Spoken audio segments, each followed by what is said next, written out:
sa Japan kasi, pag nag-aaral ka doon talaga, mag-uumpisa ka magbasa sa true comics. Oo. Hindi yung textbook na basa agad. Mm. Magbabasa ka ng mga pamphlet, manga, manga. Oo, manga pamphlets. Oh, So, ganun ng initial initial parang reading materials ng mga encourage ng estudyante. government yun. Oh. Hindi siya yung katulad natin na parang direktang textbook, 'di ba? Yun, hindi. Ano siya, parang may pamphlet siya, tapos at dinadagdagan yun ng yung kawaii culture na naintindihan natin. It has to be kawaii or cute for the kids para makuha yung attention at magkaroon ng interest basahin yun.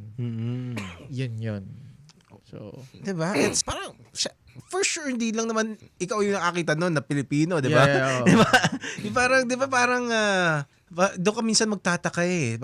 The people in government, in the Department of Education, parang siguro magandang gawin if they haven't done it yet is to go around the world and see how different countries na maganda yung education system Yeah. does it, 'di ba? And then take notes and just copy, 'di ba?